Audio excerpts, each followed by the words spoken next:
What's up, guys? My name is Victor and welcome to my YouTube page, which is all about helping people navigate their ascension or their awakening process. In today's video, I'm going to talk about something that I know a lot of you guys are experiencing, and that's the feeling of being completely alone in all of this.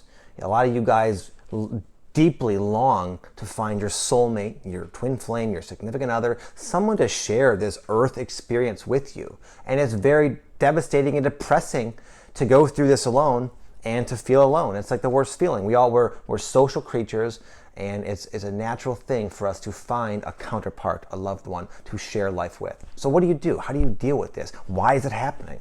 That's what this video is going to go into. Well, a lot of times when you start to awaken, you start to change internally very, very quickly. And perhaps a lot of you guys started off in relationships, but due to your growth that is not oftentimes met by other people, you naturally separate apart. And then you find yourself constantly fluctuating, changing, moving, doing all these things.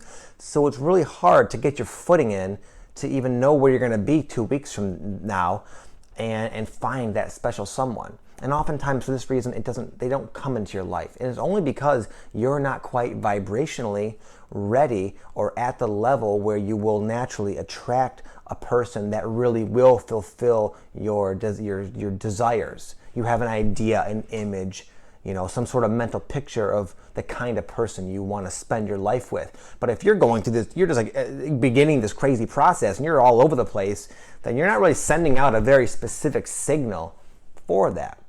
And it's probably good you don't attract somebody right now. A lot of times we think we're better. A lot of times we think we know what we need when we really don't know what we need.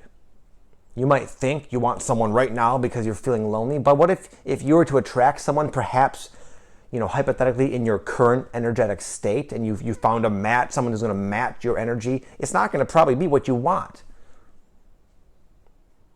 Allow yourself to go through the process and trust that you will find somebody at the right time.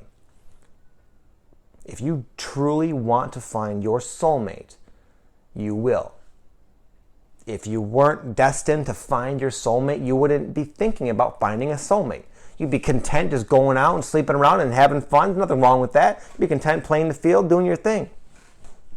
But if there's something that keeps you up at night, a deep longing, a deep loneliness, that will be filled. But you have to change. You have to go through your process. You have to raise your vibration. You have to become a person worthy of attracting a person that you seek and desire.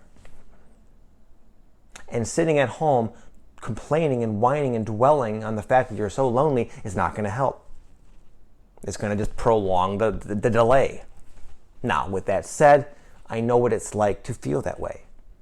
I found my soulmate around 20 years old, and a lot of you guys would think that, oh wow, you're lucky, But I started my process a long time ago. I went through hell and back right out of high school. I was a freaking heroin addict. I moved across the country to get help. I did a lot of self-work and a lot of work on myself at a very young age that most people don't do. And as a result, because of the degree of work I did, unrelated to my age, by the time I got to a point when I was truly ready and knew I deserved and knew it was time for me to find my soulmate. And simultaneously, she was also going through this exact same scenario, drug addiction, stripping, fucked up lifestyle.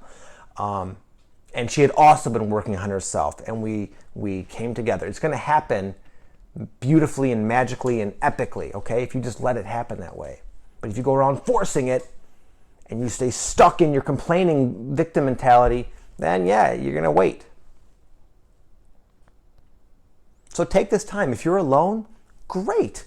Dude, when I live in Michigan, and when I was 18 years old, I was a straight up hardcore, crackhead, heroin addict, fuck up. And I could not get clean. I went to rehab 6 times. And eventually I decided I had to get out of my present environment. I had too many associations with the drug addiction and whatnot.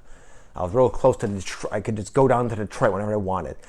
And I moved across the country into this halfway house, this drug addiction halfway house, where I got to go have a job, and I went to these AA meetings and all that kind of stuff. But when everybody else around me is complaining, oh, this sucks, I was like, dude, finally, a chance to work on myself. So if you're living alone and you just have a job or whatever, dude, Start reading, start meditating, start exercising. Take this time to build yourself up. Make yourself attractive to the opposite sex or whatever, the same sex, whatever you're into. It doesn't matter. Build yourself up. Make yourself strong, sexy, smart. Read, meditate, make yourself grounded and aligned. Sort through your issues that are coming up for you to see. Take advantage of the time you're in. Don't skip over it as a means to an end, as a insignificant stepping stone. Because if you don't use what's in front of you, if you don't use what's in your current moment, then you're never going to get to that next step.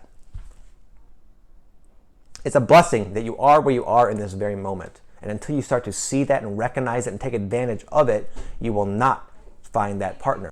This earth experience we're all finding ourselves in is a very unique experience.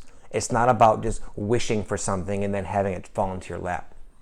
It's about self-mastery, self-growth, self-development, working for what we want, becoming self-empowered in the process, and therefore the gratification, the reward of when you finally have built yourself up and you finally have synchronistically been guided to your soulmate is going to be such a blissful, it brings tears to my eyes almost. It's such a blissful experience that you're going to carry with you throughout all of creation, throughout all of your soul's journey. This will be something that sticks out in your mind because of what you did to achieve it. But if you don't do that, if you don't take that journey, do the work, then you're going to sit there on your ass complaining the whole time. So man up, wake up. It's your time. If you make it your time.